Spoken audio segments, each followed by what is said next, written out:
Hello, can we talk? Yeah, what's up? You're my favorite girl. You make my simple come on.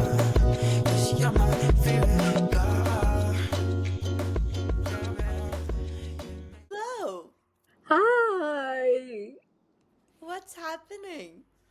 Um, I've been thinking about this topic that we want to talk about, and I have zero information on this. I've also not done any research. I've come to this with an open mind to learn from you. Bro, You what are is the, you are the guru. I'm telling you. so if our viewers have not guessed it, the topic for today is the big fat wedding industry of South Asia as a whole. And how do you go about planning a wedding, getting married, and all of that is what we're going to be talking about. I guess the first decision is like you said, deciding to get married. How does that happen? Because like back home, it's not like, oh, you do a proposal. There's so much that goes into it, like family wise, right? Managing all of that, and that proposal becomes so secondary. So then proposal though is just for the sake of it, and like your parents have to meet. Basically the parents have to propose to each other. That's the most significant portion, I think.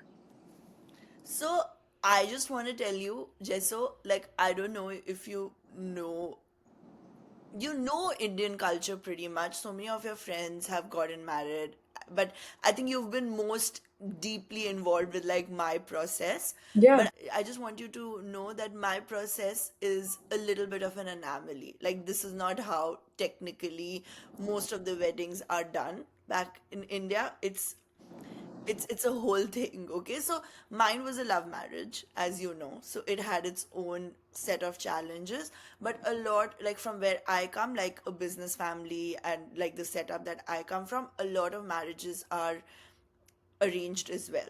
So there are two different concepts: love marriage and arranged marriage, something very typically to Indian.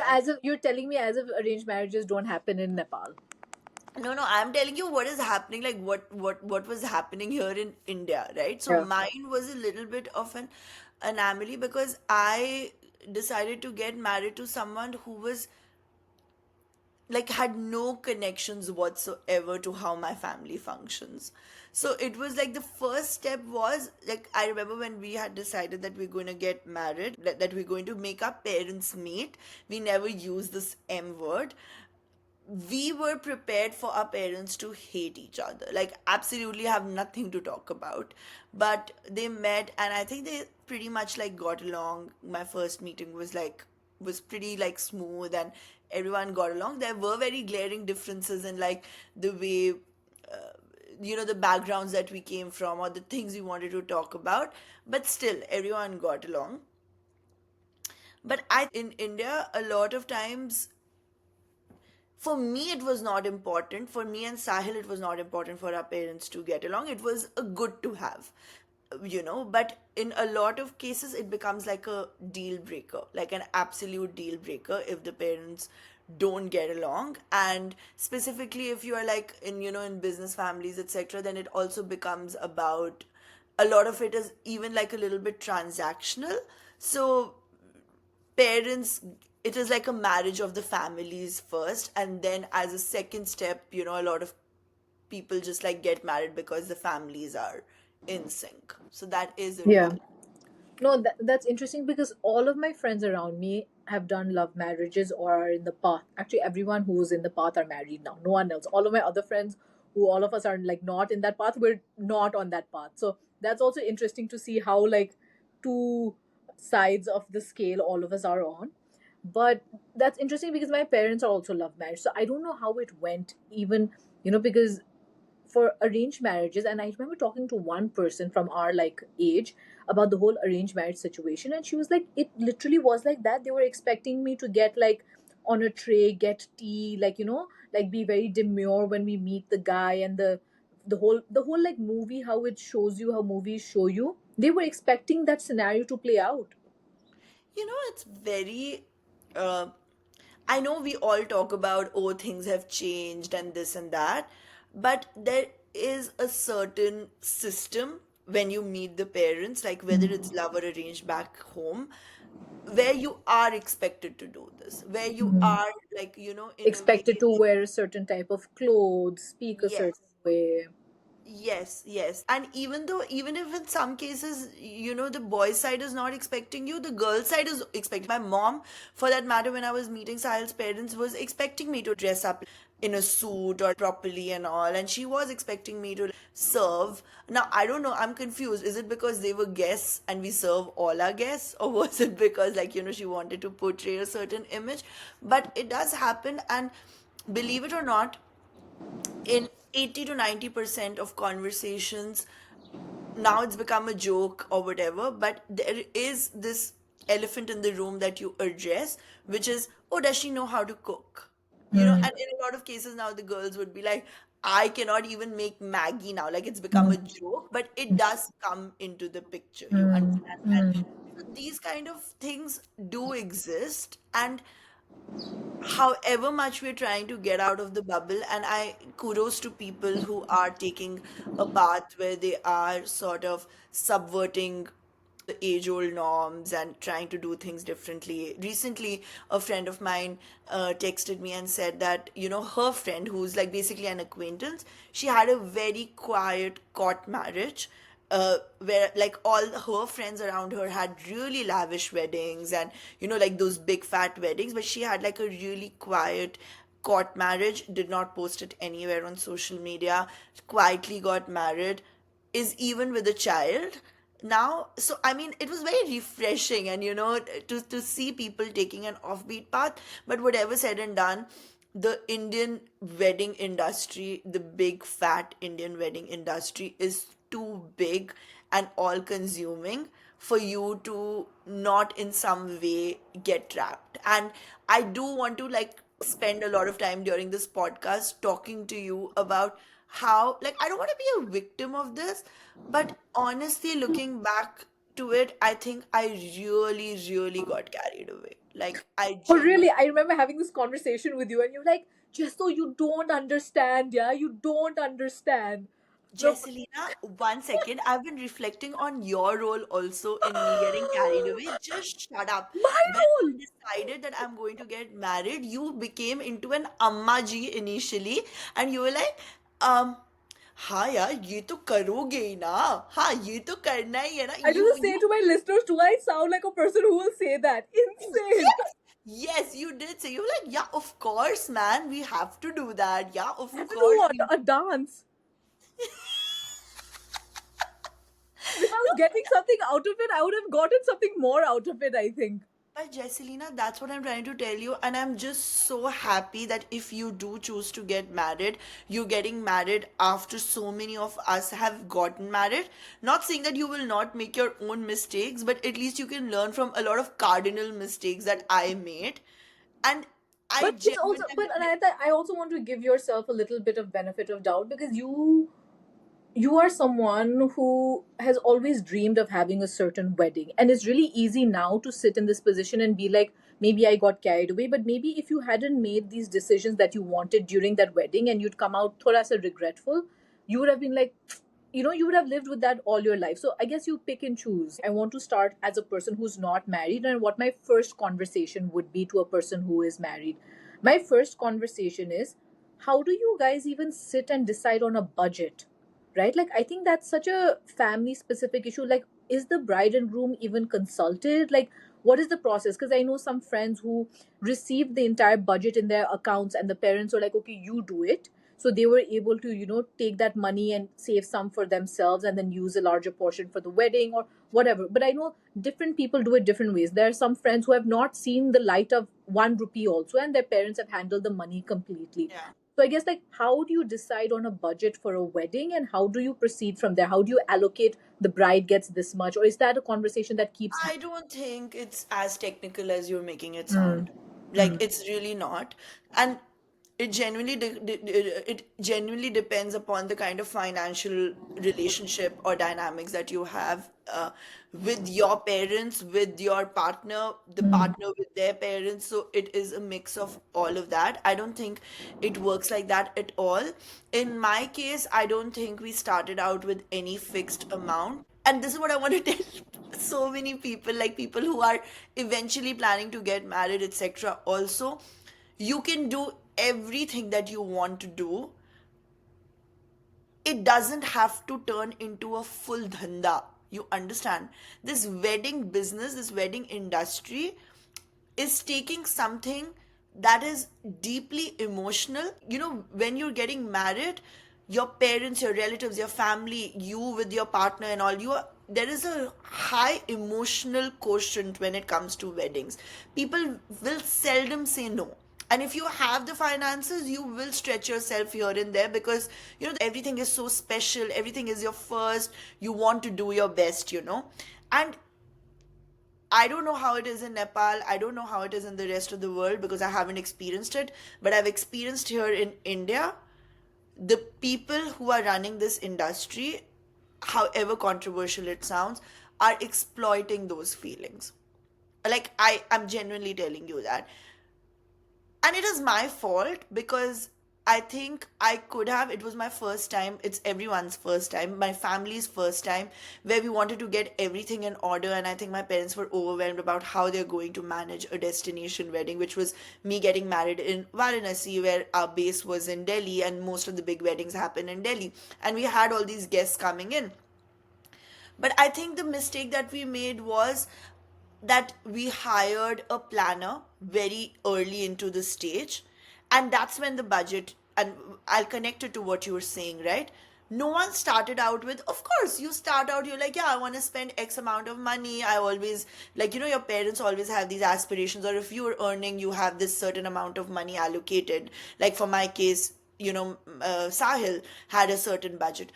But it is when it turns into like this whole business model where, like, a planner would come and be like, oh, you want to have dances, oh, let's hire like a choreographer, let's have a stage setup, let's have this, let's have that. And then you want flowers, oh, what are the different varieties of flowers do you want? Oh, you want decoration, what is the different decoration, what is your budget? Is it 10 lakh, is it 20 lakh, is it 30 lakh, is it 1 crore? It just turns into this whole business pitch model that sort of turns your wedding, which is supposed to be just your loved ones coming in and like celebrating with you, into this kind of like this competitive commercial business deal. Ki, oh, the Malhotras last year, they did a wedding and it was like 2 crore. आप ये करना चाह रहे हो तो इसके लिए तो यही best है ना. These people are the best in the business. So then what is happening then? Then you are feeling that if you're going with another route, you're not probably giving the best to your wedding. And it creates that whole FOMO. And this is why I'm trying to tell you that I got carried away. I think the best functions that I had throughout my wedding, and you would agree with me, Jesso, were the times when we were at my terrace and we were dancing, or mehendi was getting put, or we were in my house and we were doing stuff like that's when we genuinely connected and like had fun. And it's okay for us to have weddings like that, but it's the whole, I don't know, I'm not going to call it corruption, but I think it's the whole trying to like commercialize everything to a larger scale than needed. That is something that is very problematic, and people who can afford it, great, good for them, but you should give the flexibility and a feel good factor to people who probably don't want to do it.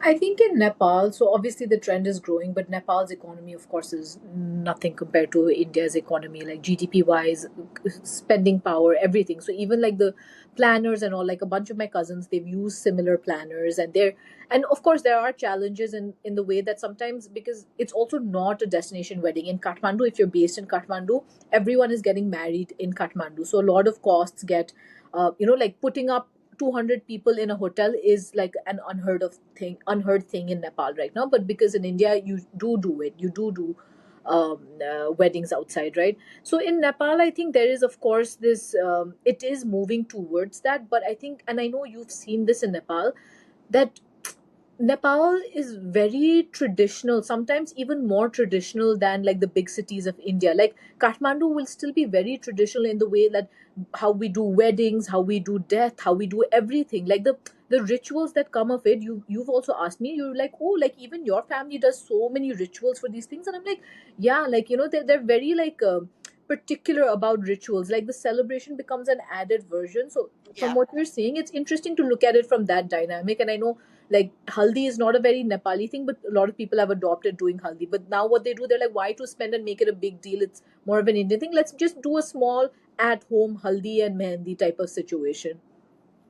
But no, it's a lot, man. That's what my problem is. No, like I know I'm gonna sound so hypocritical, and I really that's not my intention. And But I think you were missing one thing from your wedding. what? There was no celebrity appearance, I must say. Yeah, I must say. I That did reach out. I did. I just want to make. I want to make a confession. I did reach out to Himesh Reshamya because I really, if there was one celebrity artist that I wanted at my wedding, like my entire family, like all of us cousins are crazy over him. which one is Himesh Reshamya? Himesh Like, Reshamya is like, uh-huh. Is he Tandoori Nights? yeah, he's Tandoori Nights. Tandoori nights, tandoori nights, tandoori nights. Yeah, Good, that's yeah, it. it would have been fun. Yeah. So I really wanted him. And I don't know, right now there's a concert that happened in Bombay where he became like this huge sensation, which he is. Himesh Reshamya has been traveling to smaller towns for years and years Hmm. and years and literally has developed like a cult for himself, Hmm. okay? Hmm. And right now in Bombay, like people saw like in a big city him like really coming to its own. Hmm. But like in my city, like in Allahabad and all, like my cousins and all, they attend his shows because Nice. he's so big there. And Nice. he's like, he has a cult following, okay? Yeah. So I really wanted him in Banaras, but he was so bloody expensive. And that's another thing, you know. I'll tell you, Jesso, whatever. I do not know the nitty-gritties of it or something, but it's just I really long for those simpler times that my mom talks about, like how like she went to like a local beauty parlor and got her makeup done for her wedding, and that's about it. Now everything, because the wedding industry, and it can be good or bad, it can be good for the economy overall in India, but I don't know how good it is for people like me, like coming from upper middle class backgrounds that probably want to do things but do not want to do things. It's a very gray route, right? Like either you are like, okay, I do not have the money, and you draw your line there. I do not have the money. There are a lot of families who are like, we do not have the money, and they close it there, and they're like, okay, whatever. And then there are like ultra rich people who are just like, we have all the money and whatever you want to do, who are, because to cater to them, all these systems are getting created. Like Hmm. Like commercializing. who sets the norm and who They, follows the norm and who yeah, can change that norm when they want feel like it needs to yeah, be but changed. people like me in the middle, like we have the money to stretch, but we do not want to stretch it. Also, we get caught into the crossfire, you know? So now three of my very close friends have gotten married. I've attended all of their weddings, all Hindu weddings, destination weddings, and I asked them. I'm very unfiltered with my girlfriends. When I literally ask them, I'm like, bro, how much did you spend? And when I hear that amount, I'm just like I get it. It's not like a crazy amount. It might be a crazy amount, but in weddings, like when you're telling me, it doesn't seem that crazy. But for me, I can't think about tomorrow going and buying a house or going and making a one purchase decision with that amount of money. And I know, like probably like if when I want to get married and I also spend, I don't know, but like if you just take a step back and be like tomorrow have you I've not seen that kind of money in my hand. Like I don't even know like who sees it. Jessica, that's what I'm trying to tell you now. There is a normalization which is also stemming from exploiting an event which is considered like a once in a lifetime. Weddings always was a very special occasion in Mm, any couple's life or in any mm, family's life, right? And now with the expansion of the middle class and the upper, like the rich getting richer, having more money to spend, the celebrities coming on social media and like sort of flaunting how they get married, creating like this whole aspiration trap for you. And there's a whole industry, like the media is fueling it, the celebrities are fueling it, the social media culture around it is fueling it. The people who are getting married, taking their pictures, taking their wedding videos and putting it up on like social media and creating like this whole aspiration, like that's what is happening. And Yeah. with that, what is happening is that people are wanting to spend because they're like, okay, maybe I'm not able to spend like 1 CR, I'll spend 50 lakh. But even spending 50 lakh on that particular activity is unreasonable. But the standards have gotten so inflated that it's become normalized to spend an obnoxious amount of time, obnoxious amount of money, and you still are left feeling that I didn't do my best. Tell me something, and then I want to move to this other conversation because you brought up the planner. But I remember you being so detail oriented of your wedding, which I think was great. But it also meant you were on a stress mode for like a year. Like, how long did you plan your wedding for? A year and a half, Yeah, I had a lot of time to plan my wedding because my engagement period stretched for like 2.5 years. right? So So from the day I got engaged, we were planning. right, and I remember you being very involved despite having a planner. I've seen my other friends be very involved, and you were in India. So my other two friends, they've all been together, and then they got married, like together physically in the same like city, country, and then they were planning the wedding. You, Yeah, your I was doing partner was long in the, distance yeah, planning. you were doing long distance with time difference. Like, how was that? Like, that must have been insane. Or did you take on more of that burden, and then did that feel like something you were doing alone? I genuinely was very, that's what I'm trying to tell you. I really enjoyed the idea of planning the wedding. What irritated me was the unnecessary costs that were attached to like the simplest things, like this whole inflation of like the smallest of tasks is what threw me off and frankly irritated me because I felt that these were like these were things that people used to do before, and it doesn't have to be such a big deal, but now it every little thing has become a really big deal with an additional cost attached to it. The planning was very hectic. It would take a major chunk of my time, but I don't think that wedding planning is something that should consume your entire life. To be honest, like I did have a lot of time, but I would make sure that I would devote like my weekends. And yeah, I did take a lot of burden of planning the wedding also because um Sahil was not interested in having such a big wedding. So even though I was getting carried away with the whole process, he was not getting carried away. So he was very like, said that, I have my limitations in like not even financial limitations in terms of how much I want to even do things. Like he did not agree that small tasks have to have so much cost attached to them. Like things that can be done at home, let's do those things at home, or things that we can just do ourselves, let's do it ourselves. But I like I told you, I got absolutely carried away in like what kind of wedding favors and what kind of brands and what kind of people are getting involved in my, from the photographer to what clothes I'm wearing, etc. Like everything was required a lot of my time. But having said that, I did not let it consume. I was working till, like, my wedding was in February and I worked till December. Like, I was working full time. And I was planning the wedding on the side. It is very time consuming, but then I had my mom, I had my brother, I had Sahil, I had my in laws, I had so many people to like help me out, and then I had my friends, I had all of you. So if you delegate and if you manage it nicely, you can manage planning a wedding. I think people have made it bigger than it has to be. I think I was also guilty of it, to make it bigger than it has to be. It doesn't have to be that big or huge a Yeah, deal. so I've seen you do it like you said over a course of 2 years, 2.5, 2 years. Let's say I've seen a friend do it over a course of a year. I've seen another friend who's done it within 5 months, like Yeah, engaged and like married within 4 to 5 months, right? Of course, it's very fast, but I think she was telling me, she was like, my mom was like, whether you give me a year or whether you give me 4 months, I'm always going to feel like I need more time. So I might as 100%. so I might as well just do it in 4 months and we get it out of the way, right? Yeah. Get like because why extend it?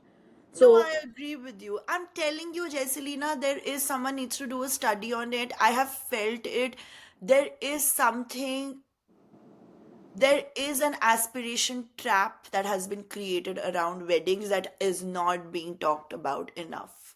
but I It think that, and it's, but I also see it like, I'm like, maybe we should have gotten a married man or Sahil into this conversation. Like, I'm seeing a lot of like, people here who are getting married. Like, a lot of guys here who are getting married to girls back home. The girls are taking on the burden back home to do all the planning. But the girls who are here and the guys back home, the girl is still taking a lot of that burden. So I don't know, like, do you think it's like there's a burden on women to make it seem like it's the best day of their life? 100%, which is what I'm trying to tell you. Why are women taking so much burden? Why was so much burden put on me?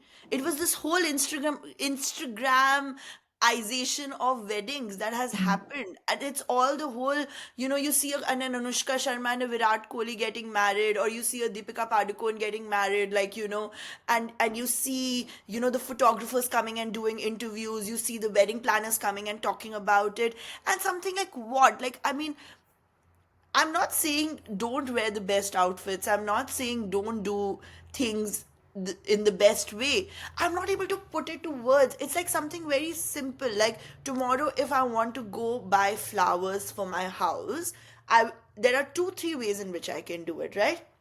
I can go to a local florist, buy those flowers, get it home. I can go to a Ralph or a Trader Joe's or something, go and get the flowers.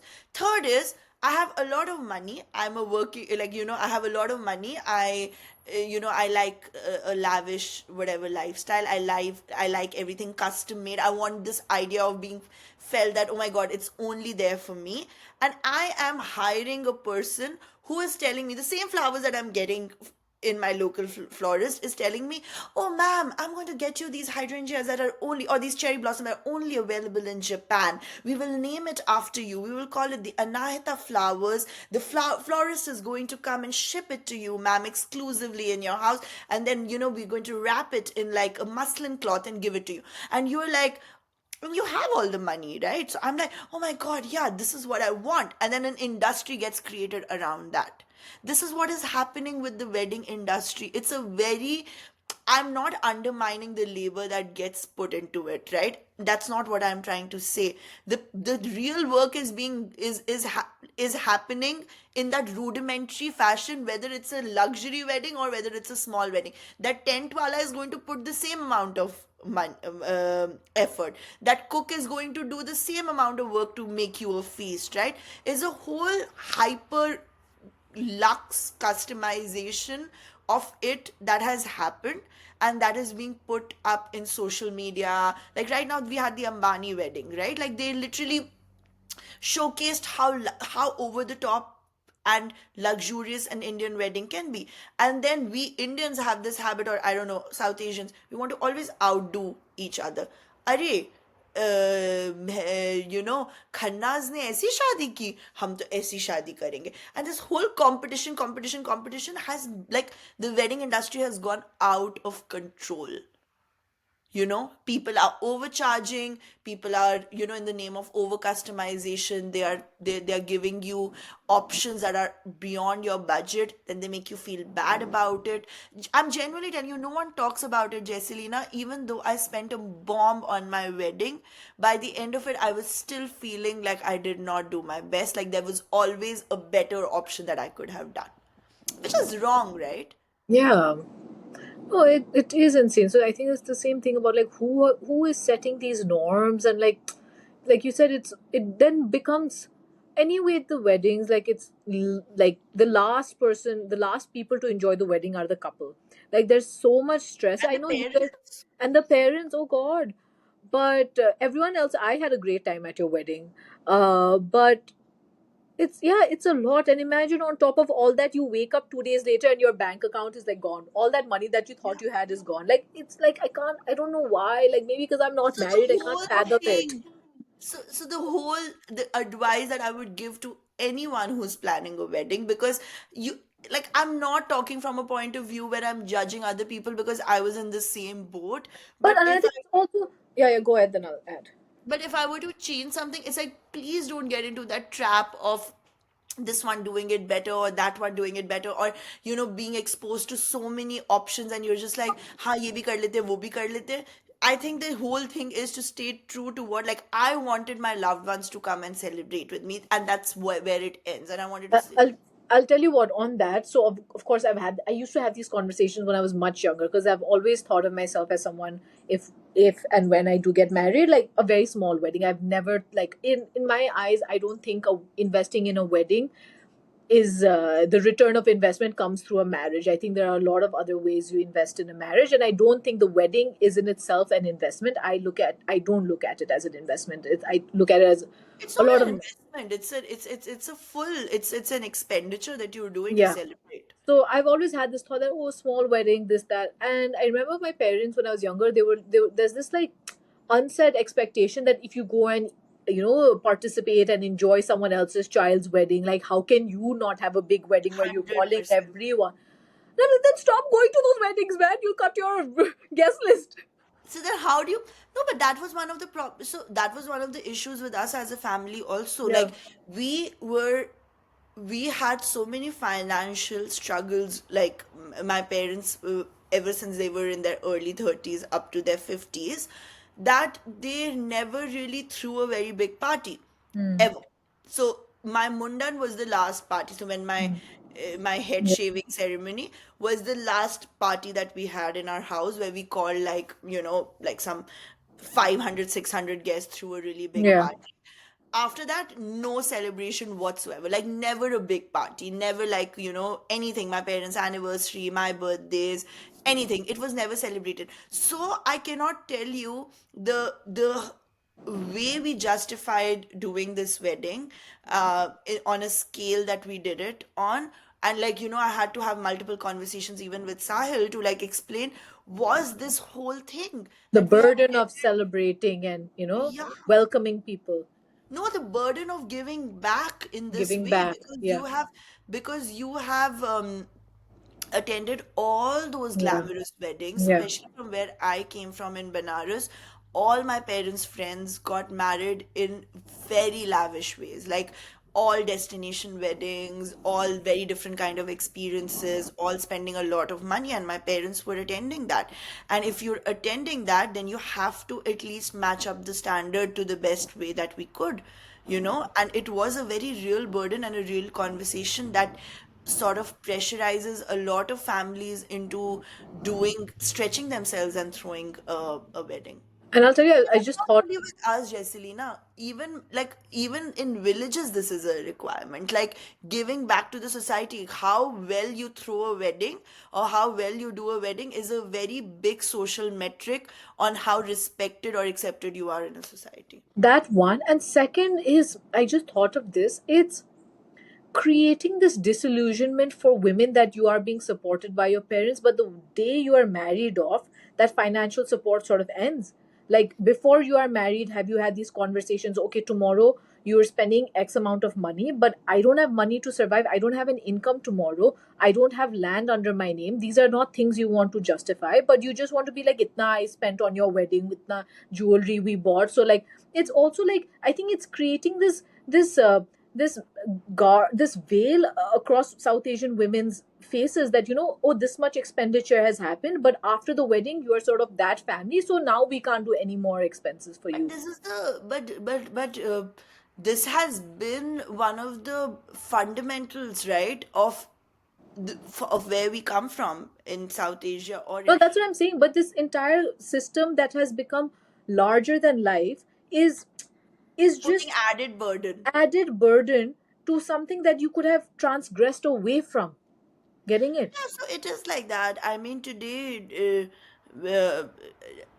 I mean, however much you want to whitewash it and glamorize it or whatever, if you're getting married, even a lot of families, have started now to divide, like, do a 50-50 split in the kind of, like, weddings that they are Yeah. doing.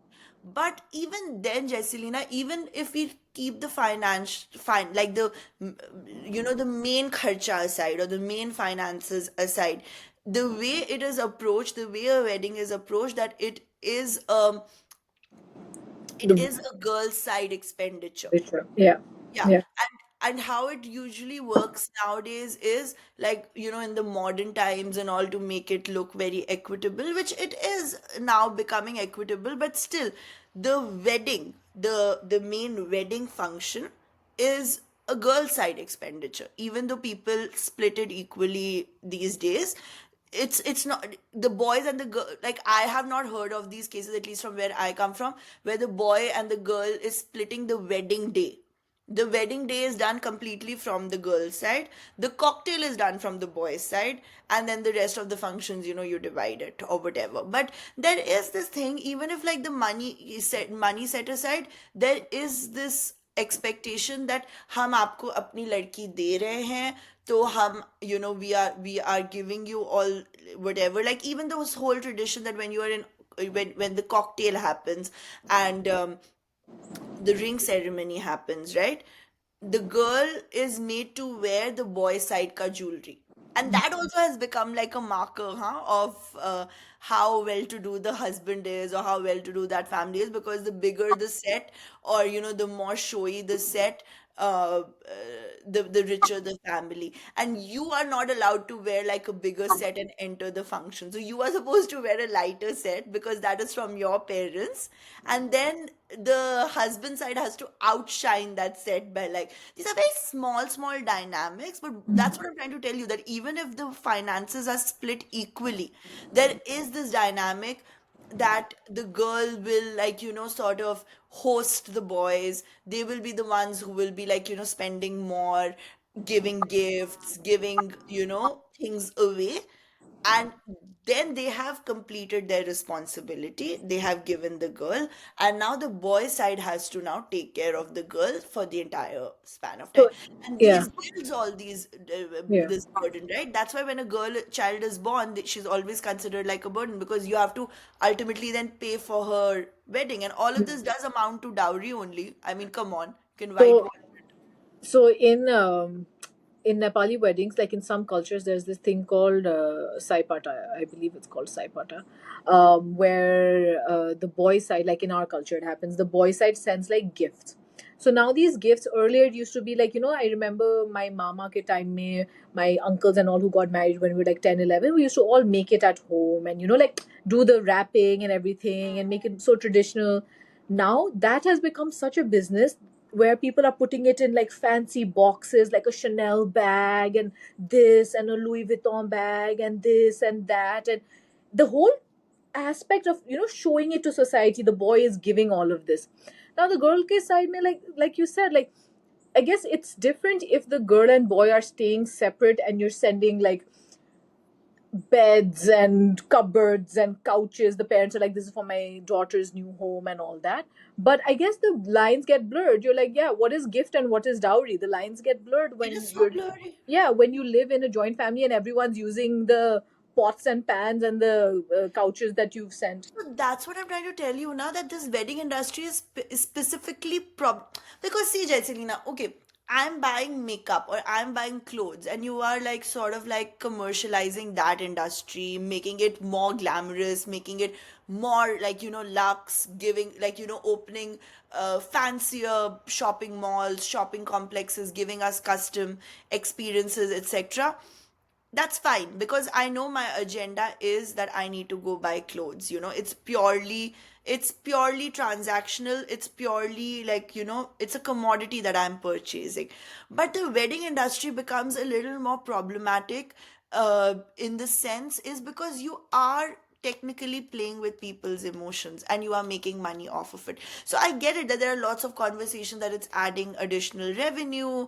The bigger the weddings, the more, it is sort of adding a lot to our economic growth, etc. I understand all of that, but still I just feel that it's become almost obnoxious, the amount that people are willing to spend on something that is supposed to be sentimental, that is supposed to be, rooted in traditions. It is about two people getting married, and all of that also puts a strain on the couple who is starting a new life. No one talks about that.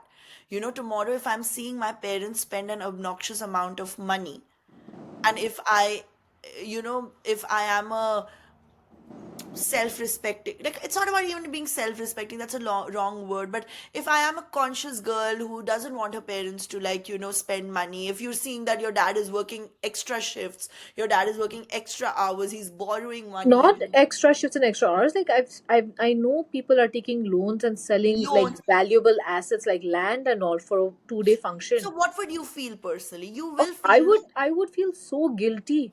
And the systems are such that the boys are, it's almost normalized for the boys side to ask for these things. I'm not talking specifically for what happened during my thing. That's what I'm trying to say, that my wedding was a little bit of an anomaly, because Sahil and I were like, it was a love marriage. I'm talking about like how traditionally things are happening. Like, if I'm getting married, if a girl and a boy are getting married in India, it's very, very normalized for the boy side to come and ask for things, and for the girl side to come and oblige, or in some cases for the girl side also to make, like, unreasonable demands, and with the boy side. So all of this is putting strain on you also, because all these conversations, till now I have seen married couples bickering over, मेरे बाप ने जब हमारी शादी हुई थी तुम्हें fridge दिया था, मेरी माँ ने तुम्हें ये गोल्ड का दिया था. These things become talking points, bickering points, because you hold those grudges for so And long. yeah, and it's interesting in South Asia, this entire issue of dowry. So I know India had to pass a whole dowry law on death. If if a death of a woman happens within 7 years of marriage, the presumption is it's a dowry death. Yeah. And Yeah. Yeah. in Nepal also we have very strict dowry laws, but I don't know who's implementing. And you would imagine, oh, it's a Hindu thing. But I talked to my Pakistani friends, dowry, which is not even a concept apparently in Islam, has they've adopted it so easily.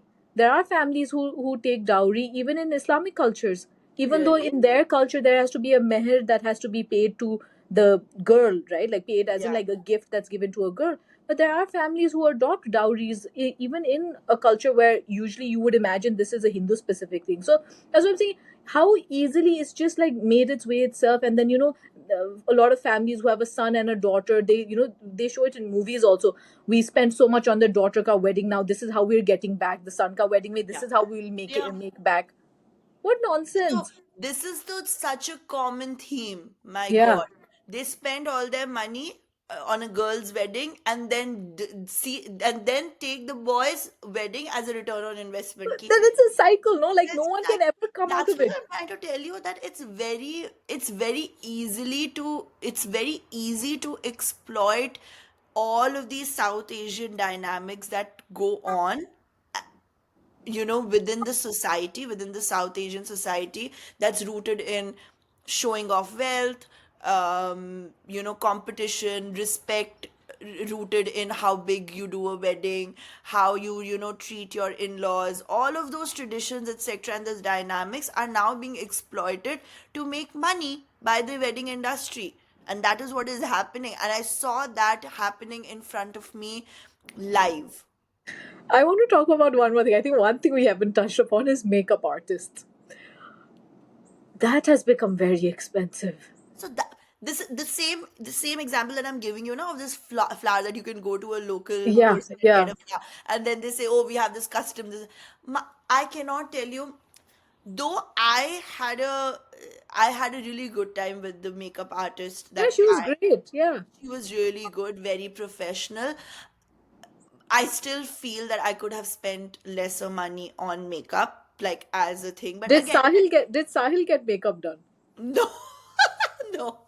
So, like, what do grooms do? I wish we had Sahil on the call. Nothing. He just Sahil get ironed up, his have a own bath, and clothes. wear a suit, like as if it's any other day. Sahil's OCD did not let him give his sherwani to a laundry person. He ironed his own sherwani. Can you believe it? So that's what But he spent his. that's why he had time, because he didn't do makeup. He had time to do that modeling shoot. That's Yeah, what he did. That's what yeah, he invested in. yeah, yeah. That's what. Yeah, Sahil did that, but yeah, but Jesselina, if I tell you the horrors of the makeup industry, you would be shocked. Like, these wedding makeup artists, Did you get they a know trial run more. before your wedding? Sorry. Do they give you a free trial of what you're going to look like? Some do, some don't. Some do, some don't. And they have different ways of justifying it. But the amount of tantrums, the first person you're asked to book by a wedding planner before you book even your venue is is a makeup artist. Really? Because the way these girls or boys are being like marketed, the way their bookings are flying off the shelf, it's like hotcakes. I don't know. And it's something that needs to be studied because I'm not understanding that how is it that out of all the functions in a wedding, like all the functions that people perform, that of a makeup artist has become the most coveted and the most difficult to tap into. Are there less makeup artists? I think it's a Is there? skill. It's a skill thing. Like it takes a while to be recognized as one skillful makeup artist. But that's what I'm trying to tell you now, that these small, small things like finding a drapist, finding like a makeup artist, finding like someone who can do your hair, like things that you would usually take for granted कि हाँ ये तो होंगे ही लोग करने के लिए, like those things are also have become like a very niche industry that you have to pay, like you have to dig really deep into your pockets to find, like to find someone reliable. Yeah, I mean, I and then remember. the whole and then the whole branding attached. Yeah. Oh, I have not heard of this like I remember when I went for my wedding fitting, like and we were getting my outfit done from this particular designer, and he was very curious to know that who's my photographer, who's my makeup artist. And when I mentioned that this is my makeup artist, she was like, but why didn't you choose from X, Y, and Z? Those are the ones that you should take from. Then आपकी You pictures think they अच्छी get a आएंगी. commission? Not that, because then it is that if you get your makeup artist, like your makeup done from like the A-list makeup artist, Mm. then I'm telling you, then the combination of that Person A-list makeup artist with your A-list designer designer. and your A-list photographer makes for a great cocktail, and then that can then be picked up by like brands like Vogue and Uh, Wedding uh. Bazaar, etc., and that becomes a determining factor of how successful your wedding was. And so, in deciding, maybe this could be the last conversation we had. How did you decide your outfits? Because obviously, there is this whole market in India, which is like, which dominates South Asia of setting the standard for traditional South Asian clothes. And you are someone who, and you and your family, the industry, textile. So, like, how did you make the decision? And if you want to share, like, some of the designers you used or decided not to use, if there were top list designers I know you decided not to take from, like, what made you decide these things? Yeah, so I did not go with very traditionally like the A-listers like a Hmm. Manish Malhotra or a Sabyasachi, etc. I did go to all the stores to see, but somehow I don't know. I think picking up your wedding outfits is a very personal decision. Like how, but again, that's what I'm trying to tell you. It is how you what is your driving factor for why you choosing something, right? Like some people are choosing certain designers because that makes for a perfect combination and a cocktail for you to like get recognized and featured, and your brand value is getting completed if you have a Manish Malhotra. If that is your driving factor, then that's a different story.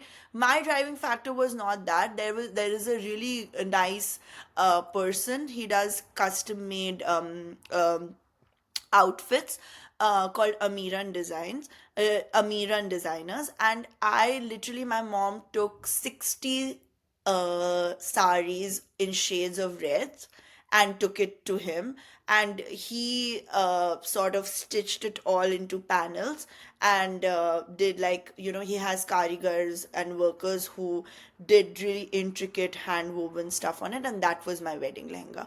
So it wasn't a very conventional wedding lehenga where it was like a very not known designer that, oh, it's a Tarun Telyani or a someone who can look at it and be like, this is what it is. It was a very custom made lehenga because I came from a textile family. And my other designers for my cocktail and all, like, they are not very, like, it's not the first choice. I really like this outfit. My friend Tanya, she sent me a picture of Kareena Kapoor wearing this outfit from 2012 or something, and there's this brand called Shamal and Bhumika, so they recreated that outfit. It was not a part of their collection, but they recreated it for me. But again, I'm telling you, right, you see celebrities celebrity is wearing something, you go to the designer, they charge you a bomb, and then you pay for it. So I went through all of that. Um, a lot of my outfits were made by Zinat auntie, also my auntie. So a lot of my trousseau outfits, she got it stitched at home. She has a little boutique and she made that. So it was a mix of like, and then of course my mom is in the business, so she gave me a lot of saris and suits from her business. So and one of the lehengas was hand painted in my factory, and one I got from Rohit Bal.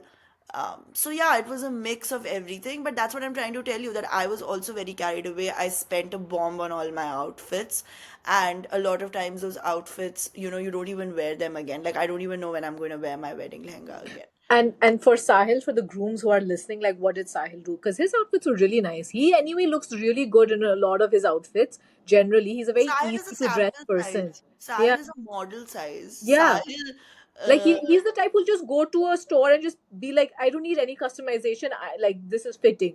Sahil barely needed any customization. Everything looked fabulous on him. I think his sherwani was Shantanu and Nikhil, and his wedding cocktail outfit was Gaurav Gupta. Again, he just walked in and he saw and he got it. So very, very expensive How clothes and that's an very. unheard of concept in my mind. Like I cannot walk into any, even for normal clothes. I don't walk in and be like, oh, this is fitting great. But a lot of his outfits he got done from his local tailor also, which I really appreciate. Like he wanted, like, he got it from, like, his one was from his childhood tailor, one was someone like we go to, and also we did a mix and match of like buying like a few designer pieces and a few from, like, the local artists who we work with. Nice. All in all, for whoever was not at Anahita's wedding, it was a bomb. I partied 3 days of big fat Indian wedding. I did not sleep. I was like dying, and I was just like, I'm gonna get through this. I don't care. I It was don't think great. you were there for 3 days. I think my wedding festivities went on for like 10 days. No 10 days for the wedding festivities, but like the main 3 days, I Yeah. did not sleep. I was like drunk every night, and I don't have, and I just want to point that out to you, like, because you did mention it before, and then we can close that. One thing that I do not regret, I do regret getting carried away. I think a lot of my things could have been done at a cheaper cost, in a less complicated way, had I known and had I stayed true to my vision and my principles and my, but you always get carried away, which you shouldn't. But having said that, one thing that I was very clear about is that I'm not going to let the fuss of the wedding weigh on me. So I had a blast. Like both Sahil and I, despite like all the catastrophes and whatever happened, my mother-in-law's outfit got, like, burnt on the day of like the cocktail. Like yeah. lots of like rubbish happened.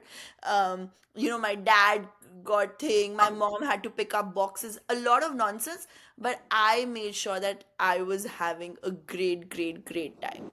And I want to give Yes, that, Anahita, we I remember. want to give that full credit to literally my friends, Tanya, Jesselina, and my brats, specifically you and Tanya, who did not leave my side even for 1 second and made sure that I had the best time. And I know you guys were taking the brunt of that, but I genuinely had No, the we love bitching about you on the side when you're not there. We're like, God, this bitch. Look at But her my wedding was tantrums. like a cakewalk. Like those days were a cakewalk. I didn't have to worry about anything. Jesselina was taking care of my jewelry. Tanya was making sure my food was there. Like everyone was like on it and making sure that I was having the best time. And I strongly recommend to have a few of your best friends by your side. It just makes everything worth it And and I easy. think that's something I've realized after three of my very close friends have gotten married, that the bride can feel very overwhelmed, very lonely, not because people are trying to make her feel lonely, but everyone is so consumed by their tasks. No one is focusing on the bride and groom. And I hope there was someone supporting Sahil, and we were getting him water and juice and all, but I also hope someone was supporting him. But it can feel very overwhelming, man, just to have someone sit with you while you're getting your makeup done, just to have someone be Yeah. like holding your phone. Like all of this is things like you can't delegate in advance, but you need someone there. Yeah, so I think my girls were really there, you being like the primary. And more than that, one last tip is, guys, please don't make this bigger than it has to be. Keep, like, keep reminding yourself that the reason why you're getting married is because you love that person, and hopefully you like the family, you like everything, and that's why you're getting married, and it's a really important stage. But wedding doesn't determine a good or a bad wedding. Even if your wedding is an absolute disaster, that doesn't determine the course of your marriage, and neither does a really good lavish wedding determine the course of your marriage. So do not put unnecessary pressure on those 3 days. They will be beautiful anyway. And do not get carried by all these trends and, these fads that are coming, pushing you to spend money to feel worthy enough. Your wedding would be beautiful either ways, because it's a marriage ultimately that counts. Thank you, and see you guys in 2 weeks. Yay! Bye. Bye. Cause you're my favorite